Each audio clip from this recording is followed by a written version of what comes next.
ರೇಣುಕಾಸ್ವಾಮಿ ಕೊಲೆ ಕೇಸ್ನಲ್ಲಿ ಅರೆಸ್ಟ್ ಆಗಿ ಜೈಲಿನಲ್ಲಿರುವಂತಹ ದರ್ಶನ್ಗಾಗಿ ಪತ್ನಿ ವಿಜಯಲಕ್ಷ್ಮಿ ಮಹಾಕಾಳಿಯ ಮೊರೆ ಹೋಗಿದ್ದಾರೆ. ಬಂಡೆ ಮಹಾಕಾಳಿ ದೇಗುಲಕ್ಕೆ ತೆರಳಿ ವಿಜಯಲಕ್ಷ್ಮಿ ದರ್ಶನ್ಗಾಗಿ ಪೂಜೆಯನ್ನ ಸಲ್ಲಿಸಿದ್ದಾರೆ. ಇವತ್ತು ಬೆಂಗಳೂರಿನ ಪ್ರಸಿದ್ಧ ಬಂಡೆ ಮಹಾಕಾಳಿ ದೇಗುಲಕ್ಕೆ ತೆರಳಿ ವಿಶೇಷ ಪೂಜೆಯನ್ನ ನೆರವೇರಿಸಿದ್ದಾರೆ ನಟ ದರ್ಶನ್ ಪತ್ನಿ ವಿಜಯಲಕ್ಷ್ಮಿ.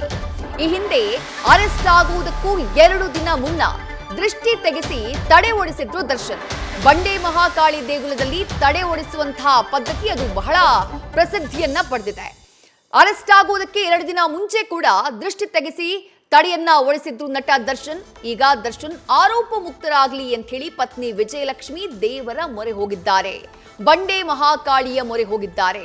ಬಂಡೆ ಮಹಾಕಾಳಿ ದೇಗುಲಕ್ಕೆ ವಿಜಯಲಕ್ಷ್ಮಿ ಹೋಗಿರುವಂತಹ ಸಂದರ್ಭದ ಫೋಟೋನ ನೀವು ಗಮನಿಸ್ತಾ ಇದ್ದೀರಿ. ಮತ್ತಷ್ಟು ಡೀಟೇಲ್ಸ್ ನಮ್ಮ ಪ್ರತಿನಿಧಿ ಭರತ್ ನೀಡ್ತಾ ಹೋಗ್ತಾರೆ. ಭರತ್, ಕಾನೂನಿನ ಪ್ರಕಾರ ಏನಾಗಬೇಕೋ ಅದಾಗೇ ಆಗತ್ತೆ. ಇದೇ ಸಂದರ್ಭದಲ್ಲಿ ತಾಯಿ ಚಾಮುಂಡಿಯ ಬಗ್ಗೆ ಪದೇ ಪದೇ ತಮ್ಮ ಸೋಷಿಯಲ್ ಮೀಡಿಯಾ ಪೋಸ್ಟ್ ನಲ್ಲಿ ಉಲ್ಲೇಖ ಮಾಡಿದ್ದವರು ವಿಜಯಲಕ್ಷ್ಮಿ ಈಗ ಖುದ್ದು ಬಂಡೆ ಮಹಾಕಾಳಿ ದೇಗುಲಕ್ಕೆ ಭೇಟಿಯನ್ನ ಕೊಟ್ಟಿದ್ದಾರೆ. ಹೆಚ್ಚಿನ ಡೀಟೇಲ್ಸ್ ಏನ್ ಸಿಗ್ತಾ ಇದೆ ಭರತ್? ವಿದ್ಯಶ್ರೀ, ರೇಣುಕಾಸ್ವಾಮಿ ಕೊಲೆ ಕೇಸ್ನಲ್ಲಿ ನಟ ದರ್ಶನ್ ಅವರು ಏನ್ ಜೈಲಿಗೆ ಸೇರಿದ್ದಾರೆ.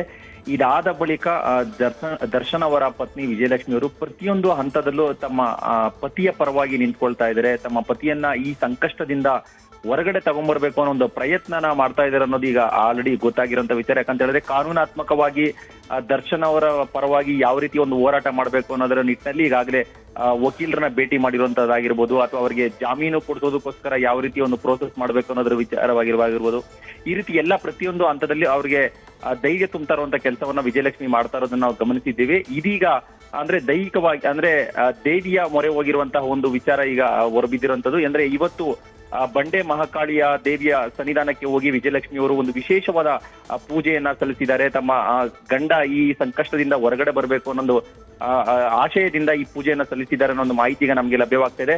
ವಿಶೇಷವಾಗಿ ನಾವು ಗಮನಿಸಬಹುದು ವಿಜಯಶ್ರೀ, ಏನಂತ ಹೇಳಿದ್ರೆ ನಟ ದರ್ಶನ್ ಅವರು ಕೂಡ ಹೆಚ್ಚು ನಂಬಿಕೆ ಉಳ್ಳಂತಹ ದೇವಿ ಏನಾದ್ರೂ ಆಗಿದ್ರೆ ಇದು ಬಂಡಿ ಮಹಾಕಾಳಿ ದೇವಿ ಅಂತಾನೆ ಹೇಳ್ಬೋದು. ಒಂದು ಮೈಸೂರಿನ ಚಾಮುಂಡೇಶ್ವರಿ ದೇವಿ ಮೇಲೆ ತುಂಬಾ ಅವರು ನಂಬಿಕೆಯನ್ನ ಇಟ್ಟಿದ್ದಾರೆ. ಜೊತೆಗೆ ಅದೇ ರೀತಿಯಾದಂತಹ ಬೆಂಗಳೂರಿನ ಪ್ರಖ್ಯಾತ ದೇವಸ್ಥಾನ ಆಗಿರುವಂತಹ ಬಂಡಿ ಮಹಾಕಾಳಿ ದೇವಾಲಯಕ್ಕೂ ಕೂಡ ನಟ ದರ್ಶನ್ ಅವರು ಹೋಗ್ತಾ ಇರ್ತಾರೆ. ಆ ದೇವಿಯ ಒಂದು ಆಶೀರ್ವಾದ ಪಡ್ಕೊಳ್ತಾ ಇರೋ ವಿಚಾರ ನಮ್ಗೆ ಗೊತ್ತಾಗಿರುವಂತದ್ದೇ.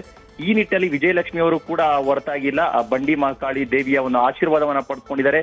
ದರ್ಶನ್ ಅವರನ್ನ ಹೇಗಾದ್ರೂ ಮಾಡಿ ಈ ಸಂಕಷ್ಟದಿಂದ ಹೊರಗಡೆ ತಗೊಂಡ್ಬರ್ಬೇಕು ಅನ್ನೋ ಒಂದು ನಿಟ್ಟಿನಲ್ಲಿ ವಿಜಯಲಕ್ಷ್ಮಿ ಅವರ ಹೋರಾಟ ಮತ್ತೆ ಮುಂದುವರೆದಿದೆ. ಇದು ಧಾರ್ಮಿಕವಾಗಿ ಅಂದ್ರೆ ಒಂದು ದೇವರ ಆಶೀರ್ವಾದ ಏನು, ಸಾಕಷ್ಟು ಅಭಿಮಾನಿಗಳು ಅವರ ಪರವಾಗಿ ನಿಲ್ತಾ ಇದ್ದಾರೆ. ಕಾನೂನಾತ್ಮಕವಾಗಿ ಒಂದಷ್ಟು ಪ್ರಯತ್ನಗಳನ್ನು ಕೂಡ ಮಾಡ್ತಾ ಇದ್ದಾರೆ. ಇದ್ರ ಜೊತೆಗೆ ದೇವರ ಆಶೀರ್ವಾದ ಕೂಡ ನಮ್ಮ ಈ ದರ್ಶನ್ ಅವರನ್ನ ಹೊರಗಡೆ ಕರ್ಕೊಂಡ್ಬರ್ಬೇಕು ಅನ್ನೋ ನಿಟ್ಟಿನಲ್ಲಿ ಇವಾಗ ವಿಜಯಲಕ್ಷ್ಮಿ ಅವರು ಹೋರಾಡ್ತಾ ಇರುವಂತದನ್ನ ಗಮನಿಸ್ತಾ ಇದ್ವಿ. ಇಂದು ವಿಜಯಲಕ್ಷ್ಮಿ ಅವರು ದೇವಸ್ಥಾನಕ್ಕೆ ಭೇಟಿ ಕೊಟ್ಟಿದ್ರು. ದರ್ಶನ್ ಅವರ ಹೆಸರಿನಲ್ಲಿ ಒಂದು ವಿಶೇಷವಾದ ಪೂಜೆಯನ್ನ ಕೂಡ ಮಾಡಿದ್ದಾರೆ. ದರ್ಶನ್ ಅವರನ್ನ ಈ ರೇಣುಕಾಸ್ವಾಮಿ ಕೊಲೆ ಕೇಸ್ನಲ್ಲಿ ಏನವರು ಈ ಆರೋಪಿ ನಂಬರ್ 2 ಆಗಿದ್ದಾರೆ, ಅದರಿಂದ ಅವರನ್ನ ಹೊರಗಡೆ ತರಬೇಕು ಅಂತ ಒಂದು ದೇವರ ಆಶೀರ್ವಾದವನ್ನ ಇಲ್ಲಿ ಬೇಡಿರೋದು ಗೊತ್ತಾಗ್ತಾ ಇದೆ. ವಿದ್ಯಾ, ಥ್ಯಾಂಕ್ ಯು ಭರತ್ ತಮ್ಮ ಡೀಟೇಲ್ಸ್ಗೆ. ನ್ಯೂಸ್ ಫಸ್ಟ್ ನಿರ್ಭೀತಿಯಿಂದ ನಿಮ್ಮ ಪರವಾಗಿ.